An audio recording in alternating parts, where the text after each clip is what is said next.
সারা বিশ্বময় ইভেন্টের চমক, specially 2026-এ Venezuela তার মধ্যে একদম সেন্টার পয়েন্ট অফ অ্যাট্রাকশন। কেন? না, সে দেশের প্রেসিডেন্টকে, রাষ্ট্রপতিকে রাতের অন্ধকারে আমেরিকার হানাকারীর দল তারা হ্যান্ডকাফ পরালো, তারা হাইজ্যাক করলো এবং সোজা ফাইটার জেটে নিয়ে গিয়ে আমেরিকার জেলে গিয়ে বন্দি করে দিল। অথচ সেই দেশের উপরাষ্ট্রপতি, সেই দেশের বাকি সমস্ত কিছু, সেই দেশের নেতারা, সেই দেশের সেনাদল বহাল তবিয়তে রয়েছে এবং খুব মানে আশ্চর্যজনকভাবে কারুর দিক থেকে, মানে এত বড় মাত্রায় সেনাদল রয়েছে অথচ কারুর দিক থেকে কোনো রকম প্রত্যাঘাত, রেজিস্ট্যান্স যেটাকে বলে, সেটা দেখা যায়নি।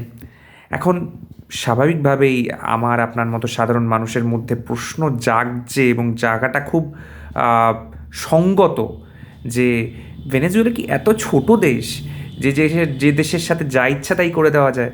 রাতের অন্ধকারে পুরো দেশটাকে আমেরিকা যেরকম বলছে আমরা ক্যাপচার করে নিয়েছি, ক্যাপচার করে নেওয়া যায়। এখন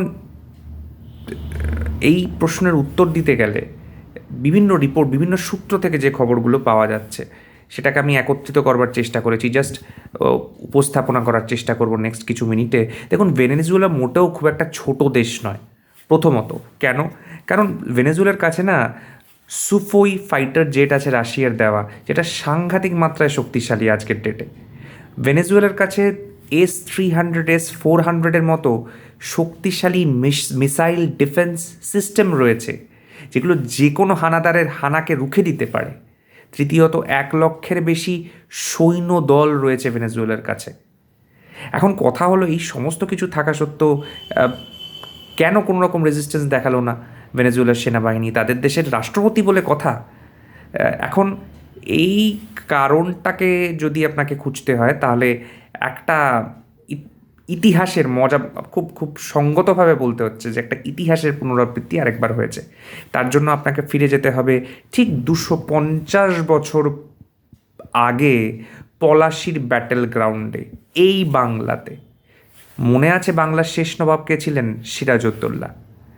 এখন ইংরেজদের পক্ষে ছিলেন রবার্ট ক্লাইভ।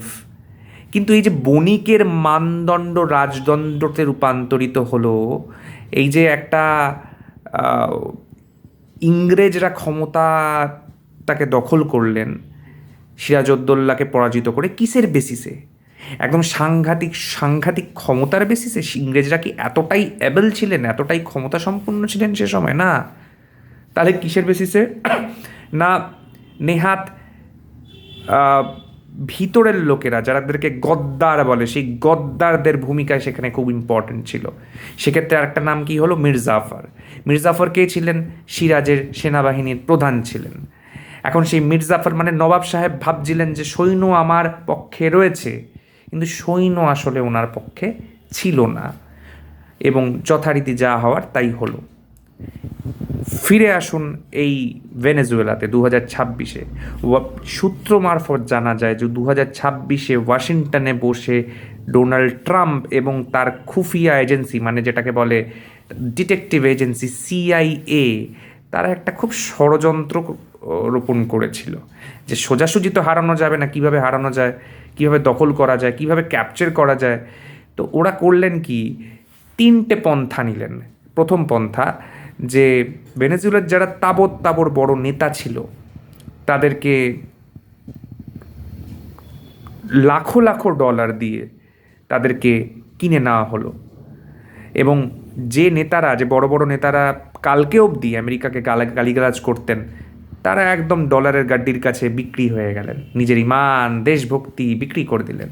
দ্বিতীয়ত, সেনাবাহিনীর যারা উচ্চ পদমর্যাদা সম্পন্ন অফিসিয়াল, যারা যারা যারা ডিসিশন মেকার ছিলেন, সিদ্ধান্ত নিয়ন্ত্রণকারী শক্তি যারা, তাদেরকে পরিষ্কার স্পষ্টভাবে আমেরিকান প্রশাসনের তরফ থেকে বলা হলো যে তোমাদের বিরুদ্ধে আমেরিকা যুদ্ধ ঘোষণা করবে এবং জেনে রেখো, যুদ্ধ ঘোষণা করলে তোমাদের হার নিশ্চিত এবং যদি হার হয় তোমাদেরকে ওয়ার ক্রিমিনাল ঘোষণা করে দেওয়া হবে, মানে যুদ্ধাপরাধী ঘোষণা করে দেওয়া হবে এবং সেটার জন্য তোমরা তৈরি থেকো।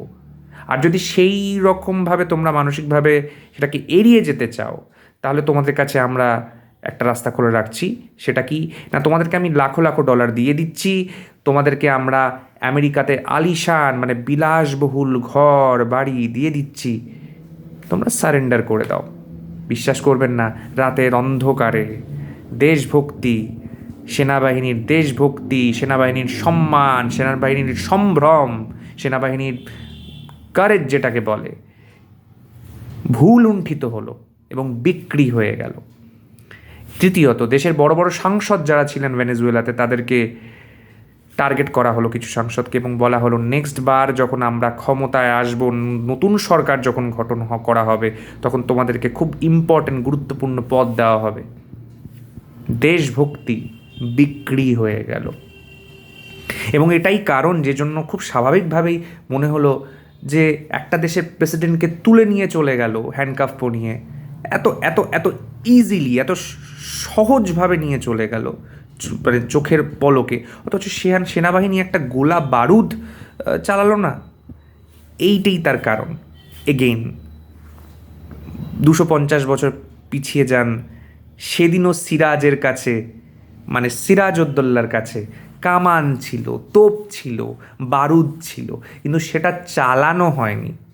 কারণ সিরাজ সাহেব ভাবছিলেন, নবাব সাহেব ভাবছিলেন যে আমার পক্ষে রয়েছে সেনারা। সেদিনও কিছু হলো না। এই 2026-এ নিকোলাস মাদুরো, ভেনেজুয়েলার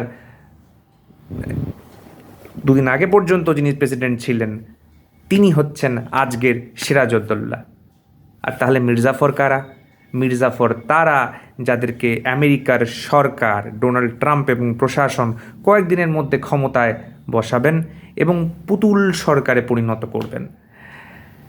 এই প্রতিবেদনটি বিভিন্ন সূত্র থেকে খবর টুকরো টুকরোভাবে সংগৃহীত করে সামনে রাখবার চেষ্টা করলাম। ভালো থাকবেন, শক্ত হয়ে বাঁচবেন।